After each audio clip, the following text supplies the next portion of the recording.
Bienvenue.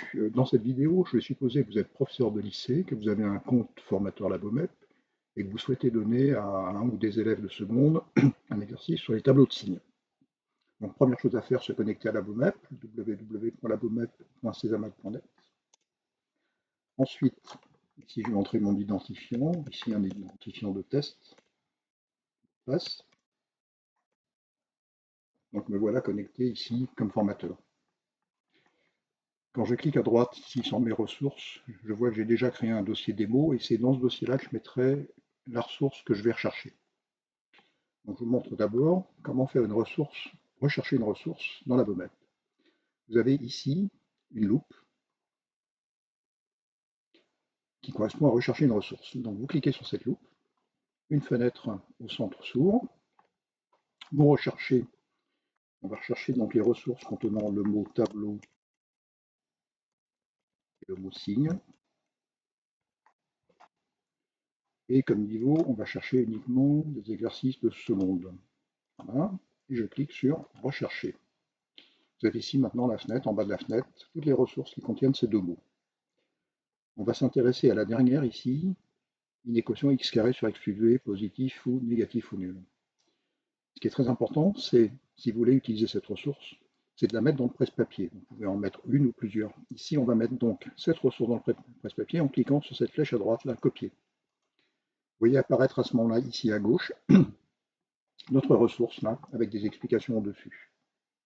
Cette ressource, je clique dessus et je la fais glisser dans le dossier que j'avais préparé démo. Voilà. Ensuite, cette ressource, je vais refermer d'abord la fenêtre de recherche. Cette ressource, je vais un petit peu la paramétrer différemment. Pour ça, vous cliquez droit donc, sur la ressource et vous cliquez sur l'icône modifier. On vous prévient que vous êtes en train de modifier la ressource, c'est nécessaire si vous voulez la paramétrer. Donc ici, vous avez la description, demande de résoudre une équation après avoir rempli le tableau de signes. Ici, des explications sur le paramétrage, en particulier NBSC1, c'est le nombre de réponses maxi pour remplir le tableau de signes, et NBSC2, le nombre maximum de réponses pour l'ensemble des solutions. On va par exemple modifier un petit peu le paramétrage pour le nombre d'essais maximum pour la réponse à l'ensemble des solutions. Vous déroulez vers le bas, et vous avez ici ce qu'on appelle l'éditeur de graphes, le nœud principal, ici, vous cliquez droit dessus, et vous cliquez sur le bouton paramétrage. Vous descendez dans la liste des formulaires jusqu'à trouver NBSC1, NBSC2, donc ici était de 3, on va passer à 4. Vous cliquez sur le bouton valider, et surtout, vous n'oubliez pas en bas de cliquer sur le bouton enregistrer. Alors maintenant, je vais créer une séquence dans laquelle je vais affecter cette ressource que je viens de modifier à un élève. Vous cliquez en bas à droite là sur mes séquences. J'ai créé encore un dossier démo. Vous pouvez mettre une séquence que je vais créer avec vous. Donc clic droit sur démo, ajouter une séquence. Nom de la séquence, on va mettre tableau de signes et je valide. Alors il faut choisir les élèves auxquels on va affecter l'exercice. En haut, je clique sur classe. Donc ici, c'est une démo. J'ai juste une classe de seconde avec un élève que je vais donc faire glisser dans élève. Il s'appelle Test Junior. Et puis, il faut maintenant que je choisisse en série les exercices que je vais lui donner. Je clique en haut sur mes ressources et je fais glisser ma ressource de tout à l'heure dans série. À ce niveau-là, vous pouvez aussi choisir différents paramètres. On va ici choisir les options par défaut. Et vous n'oubliez pas ici en haut là, de cliquer sur l'icône sauvegarder. Donc voilà, votre séquence est sauvegardée. On va maintenant se connecter, mais en tant que mon élève de test. En haut à droite, je clique sur les trois barres horizontales, hein, je clique sur Déconnexion. Ensuite, retour à l'accueil. Et ce coup-là, je me reconnecte, mais comme mon élève, alors il a un identifiant qui est Julien Test, et puis je lui ai donné un mot de passe. Donc me voilà connecté comme Julien Test. Je vois que j'ai fait une petite faute d'orthographe dans le tableau de signes, ce qui n'est pas grave. Donc l'élève va cliquer sur tableau de signes, il voit que dans la séquence tableau de signes, il a un exercice à faire, là. Il clique dessus, et l'exercice démarre. Alors donc, le but de cet exercice est de résoudre cette inéquation x carré sur 7x-7 positif ou nul.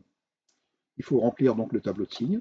Vous avez ici un clavier virtuel qui apparaît peut-être pas si vous avez un écran qui n'est pas sensitif, mais vous pouvez le faire apparaître en cliquant sur les flèches qui sont là.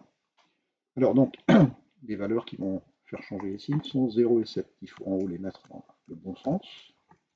Ensuite, x carré, toujours positif, s'annule en 0, ne s'annule pas en 7. 7x moins 7, négatif quand x plus petit que 1. Ici ne s'annule pas. Ici s'annule. Et à droite, positif. Ensuite, le signe du quotient, négatif. Là, le quotient existe et est nul. Là, le quotient est négatif. Alors, là, normalement, le quotient n'existe pas, mais je vais faire exprès de me tromper. Je vais mettre 0. Et puis ici, normalement, il est positif. Je vais faire exprès de me tromper. Je vais mettre moins. Alors après, donc, l'élève clique sur OK. Et on indique qu'il y a fait 2 fautes. Alors d'abord, la valeur qui annulait, c'était pas 7, c'est 3 fautes même. C'était 1. Ici, le signe, c'est un signe négatif. Là, c'est une double barre. Et là, c'est un signe plus. Donc ce coup-là, c'est bon. Donc il a quelques explications. Et puis maintenant, on lui demande de résoudre une équation x carré sur 7x-7 positif ou nul. Alors on va faire exprès de se tromper d'abord. Alors on va d'abord donner comme ensemble des solutions l'intervalle 1, 3 virgule, plus l'infini. Je valide. Bon, c'est faux. Recopier la réponse précédente. Alors maintenant, je vais mettre 1 plus l'infini, réunion ensemble réduit à 0. Et puis pour vous montrer que l'élève peut aussi donner une solution sous une autre forme, et il va être capable de voir si elle est bonne quand même, on va faire par exemple réunion, intervalle, fermé, virgule, plus infini. La réponse est bonne, mais elle n'est pas écrite sous la forme demandée. Ici, on avait rajouté une réunion avec un intervalle, vous voyez, qui en fait était inutile et qui était inclus dans le bon ensemble des solutions. Je recopie la réponse précédente, et puis là je ne vais pas me tromper, je vais trouver la bonne solution. Je valide, et on me félicite, et ici vous avez des explications détaillées, le tableau de signes avec une petite aide visuelle pour comprendre pourquoi par exemple 0 est solution, et dessous la courbe de la fonction pour comprendre graphiquement ce qui se passe. Bon, il est prévu 2 répétitions de cet exercice, donc on va faire comme un bon élève, on va faire la deuxième répétition, et on essaiera de ne pas se tromper, d'aller un petit peu plus vite. Donc par exemple, ici les valeurs sont moins 1 cinquième, 0, x carré, donc ici positif, là ne s'annule pas, positif, ici s'annule, et positif. Moins 2x moins 2, alors positif à gauche, ici s'annule, négatif à droite,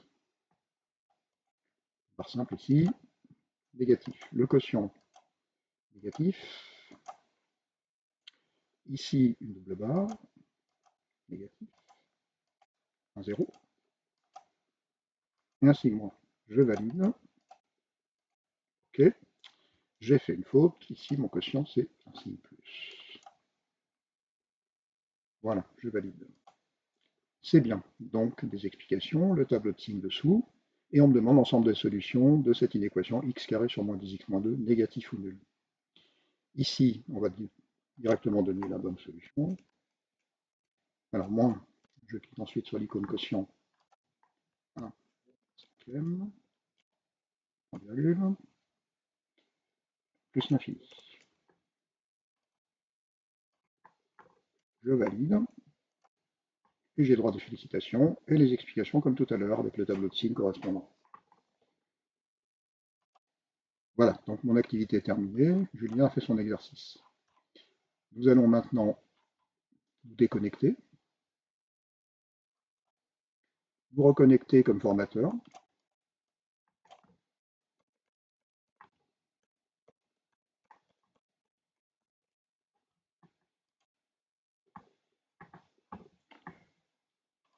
Dans mes séquences, je déroule le dossier démo, je vois ma séquence tableau de signes, Je fais un clic droit dessus et je demande à voir le bilan. Et je vois que mon élève test Julien a fait mon exercice et qu'il a parfaitement réussi cet exercice. Voilà, j'espère que cette vidéo vous a intéressé.